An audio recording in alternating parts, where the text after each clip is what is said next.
Approaching navigation point. Today on Ancient DOS Games, we're taking a look at a semi-obscure game known as Starhammer. Well, I say semi-obscure because the name may actually sound familiar, even though this game doesn't look familiar at all. Well, that's because this amateur 2D space shooter you're looking at now has a sequel known as Starhammer the Vanguard Prophecy, which looks like this. Yeah, and apparently, following the modern Starhammer game, the same developer went on to make games based on the Battlestar Galactica and Warhammer 40k licenses. So yeah, humble beginnings to be sure if this is where we started. Heck, the original Starhammer is technically itself a sequel to a slightly earlier game called Starfire.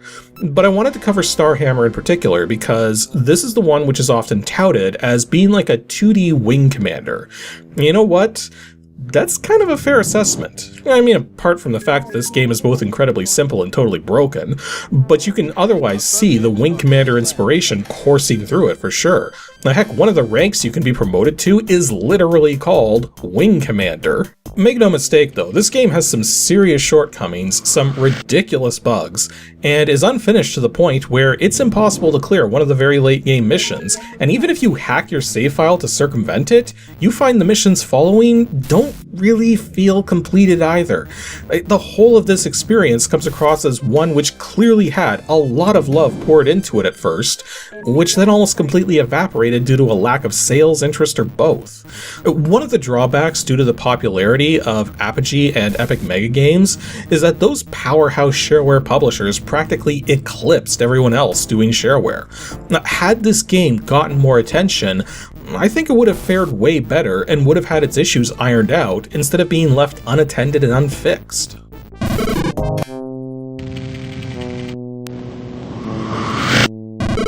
Starhammer was developed primarily by Paul Turbett, who originally founded a small dev team known as Silver Lightning Software, then skipped out on game development for a while near the turn of the century before returning to it in the late 2000s with a new company called Black Lab Games, with this game in particular being published through Homebrew Software in late 1994.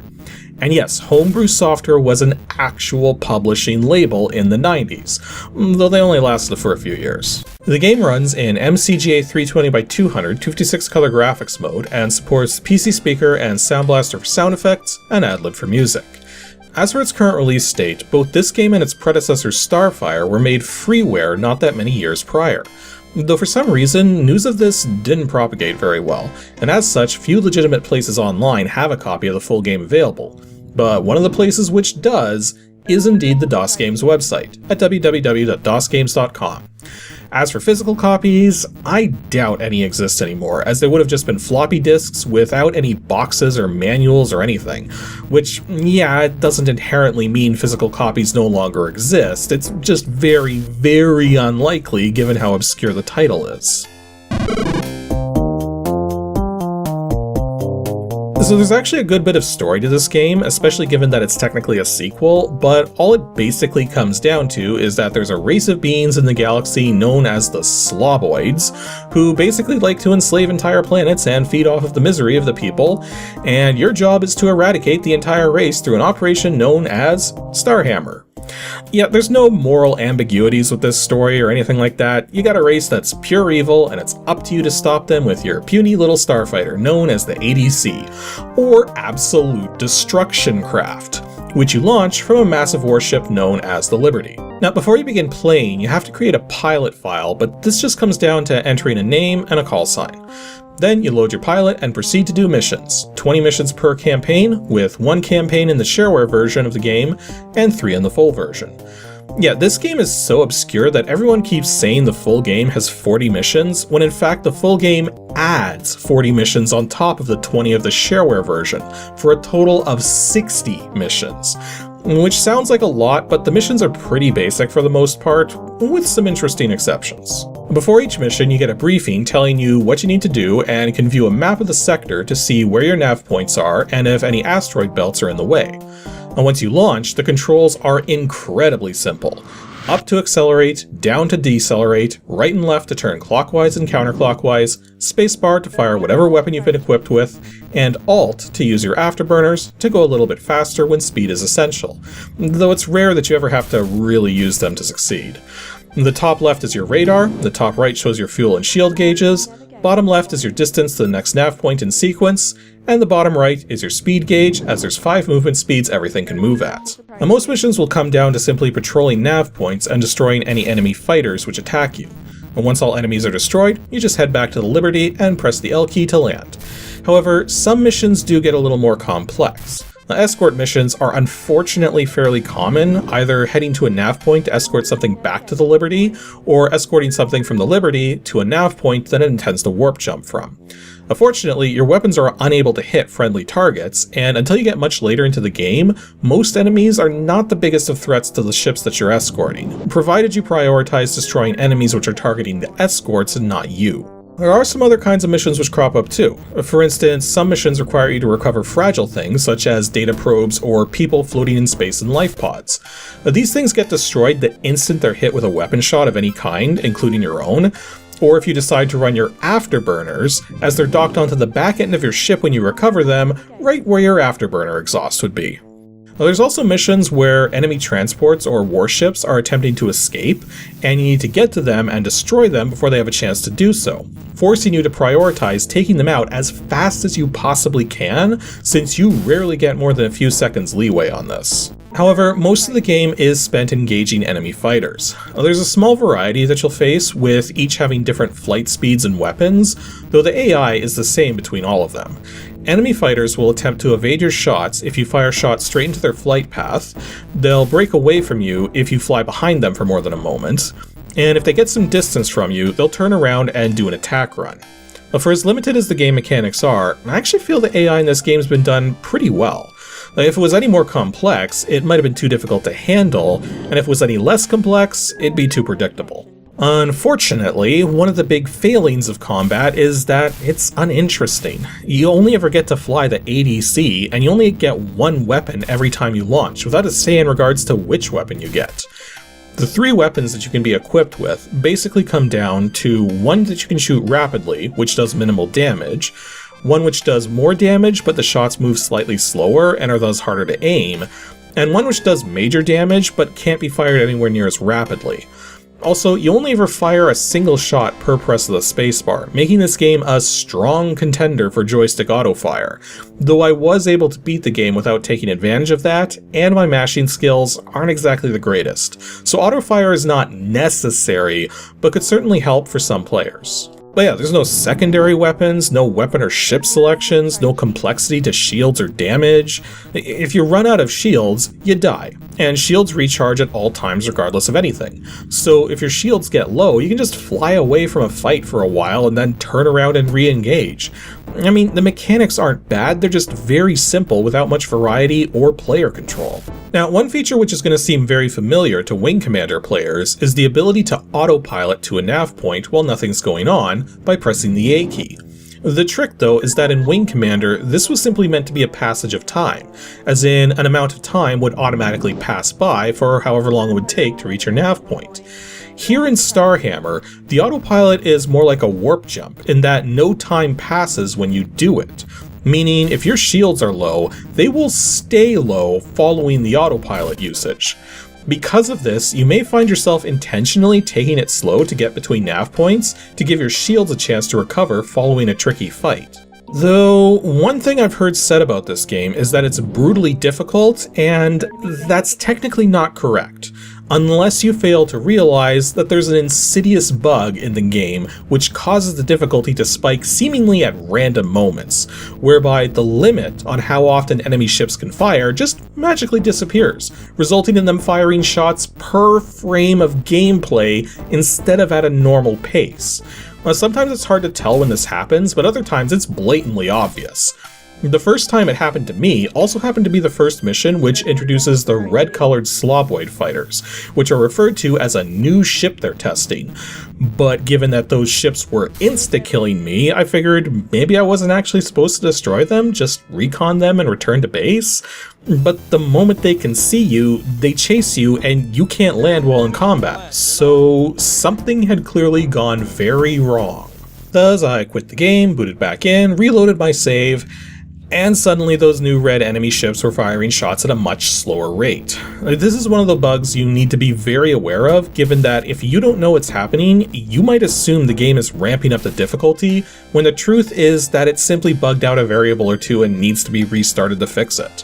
Heck, this even happened to me on a mission where you have to scramble to face an onslaught against the Liberty while protecting 3 warships positioned around, and if just one warship goes down, you fail the mission. I tried this mission half a dozen times and was pretty much unable to protect more than one of the 3 warships every time.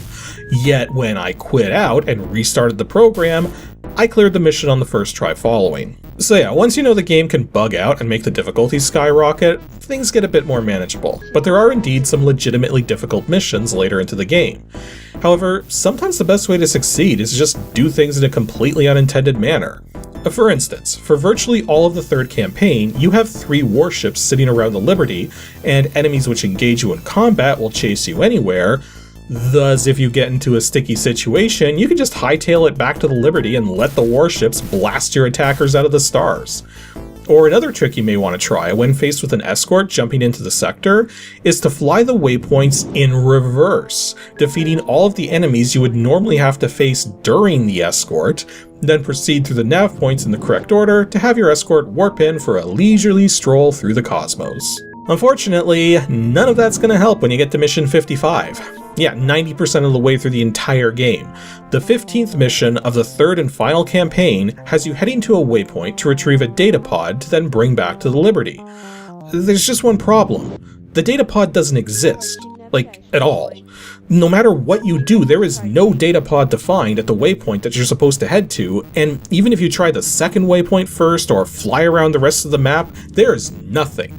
Now, there are enemies in the mission, but if you run the nav points and defeat all of the enemies and land back at the Liberty, you still fail the mission. This mission cannot be completed, thus the only way to see any further is to hack your save file. Which is surprisingly easy to do, so I'm not even going to say how, other than to say that the pilot's roster is not obfuscated, and all you have to change is a single byte. And 2 bytes if you need to change your campaign number as well. But even if you do that, the next mission, Mission 56, is also seemingly impossible to win for an entirely different reason. This mission is an escort from the Liberty to a nav point, so that a medical transport can warp out.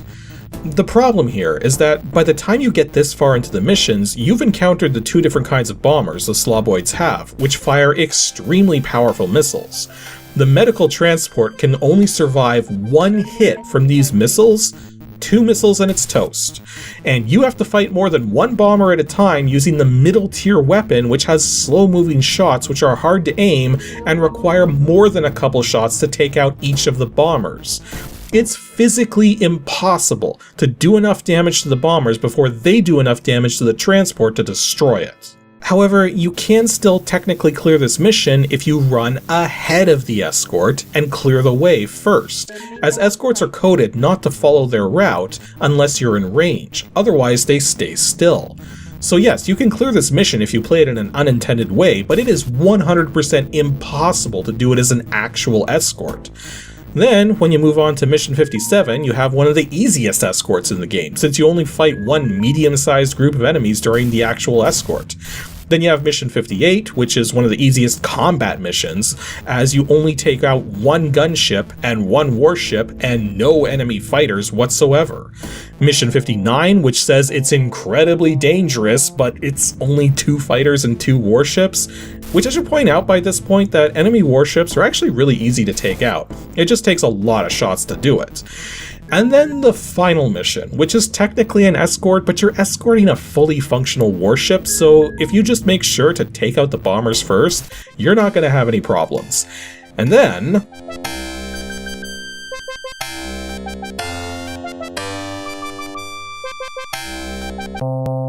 Yeah, that's all you're gonna get as an epilogue. The Sloboid planet explodes and nothing more.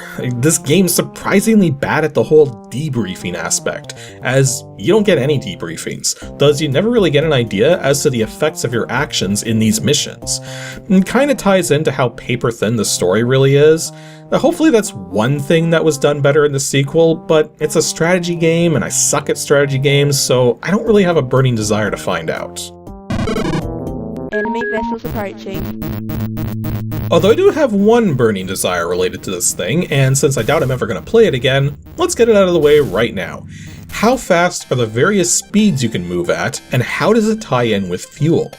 Now, one thing you may have noticed throughout this entire review is that the fuel gauge barely moves, and it got me wondering just how important fuel actually is, or if the game even has code in place to deal with it running out. So the first thing I tested was speed versus fuel, since it was important to know if going different speeds affected fuel usage. And yes, it does. So knowing that, I recorded segments of gameplay where I would fly at a particular speed until 2 pixels of fuel were spent. Then I could measure how much time passed between the first and second pixels of fuel lost to determine how much was being used. The second thing I tested was distance traveled at various speeds, which I was able to do very easily once I figured out how to perfectly align myself with the Liberty nav point all missions end with. Well, it turns out this little protrusion out of the right side of the thing is perfectly aligned to its center vertically, thus allowing me to use perfectly horizontal movement to measure speed via the range indicator in the corner. The last thing I tested was just how long the fuel lasts for. To do this, I started a mission, immediately went up to full speed, and then set a stack of quarters on top of the right arrow key on my keyboard because I didn't feel like holding it down for however long this was going to take. This also allowed me to see what exactly would happen if fuel got low or ran out. Well, firstly, if your shields are low, there's an actual voice warning, but there's no voice warning for low fuel. Not to mention, you don't get the warning klaxon until you're just seconds away from empty. Once empty, you drop down to 0 speed and become unable to move or autopilot, though you can still turn around. Yeah, if you run out of fuel, you pretty much just have to abandon your mission. So how long did it take to run out of fuel? Well, at maximum speed, not using the afterburners, it took almost 14 minutes to run out of fuel. Given that most missions barely last 3 minutes, this is a ridiculous amount of fuel. Though to figure out the exact numbers for all of this, I needed to know the frame rate of the game, and as I've mentioned in the past, this can be tricky to figure out since my only real option is to count frames by hand in my editing software. Though this time around it was dead simple, 18.2 FPS, the same as the standard DOS interrupt timer, which doesn't even remotely surprise me given that not everyone knew how to reprogram that thing back then. With that knowledge in hand, I was able to figure out the exact numbers for everything and thus compiled the following table of values. Yeah, it's as simple as everything else. At speed 1, you move 3 units per frame and it takes 1500 frames to burn 1 unit of fuel. Speed 2 is double that, 6 units of movement and 750 frames to burn 1 unit of fuel. Speed 3 is triple, and speed 4 is quadruple. Given that the player has 40 units of fuel, this means your ADC has a maximum range of 180,000 units.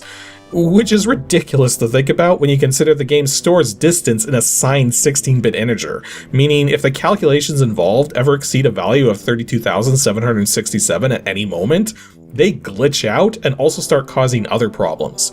No, seriously, don't do this unless it's the only thing you've done since starting the game, as the game doesn't actually write any of your save data to disk until you quit the program, meaning if you clear some missions like I did, then go and test this, then crash the game because yes, it will crash very easily when you break these limits, you'll restart it only to find all of your progress since you last boot the thing gone. Looking back at these numbers though, we do see the afterburners do incur a penalty to use while providing only a small boost in speed, burning 3 times as much fuel per distance traveled compared to all other speeds you can fly at. But it's still way more fuel than you'll ever know what to do with. I also tested to see if firing weapons affected fuel usage, and it does not, so feel free to mash away.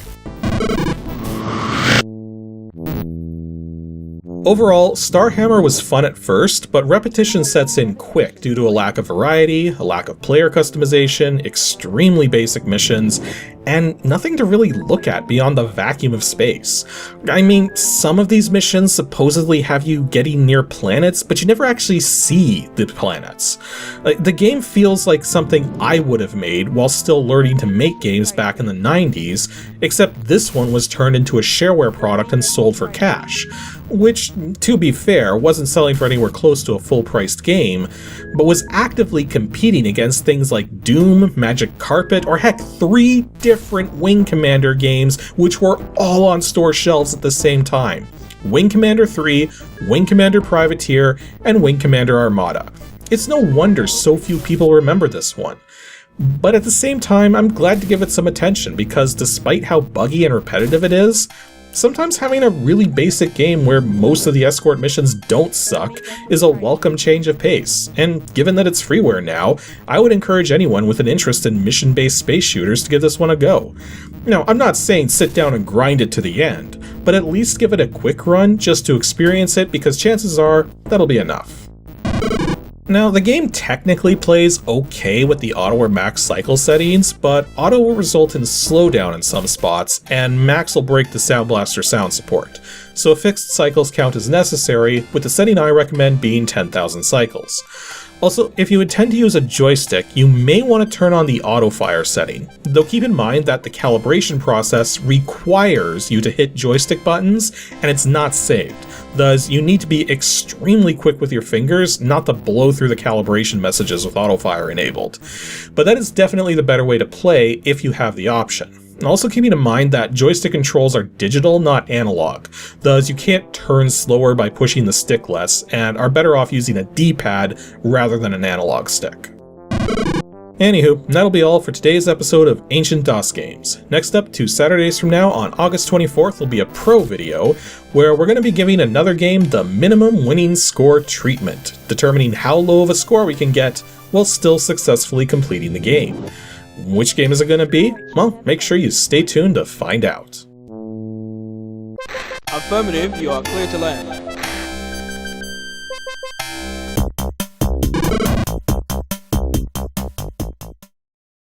Thanks for watching, everyone, and extra special thanks to all the folks shown here supporting me on Patreon. If you'd like to support the show directly and see your name here as well, head on over to patreon.com/KASICK.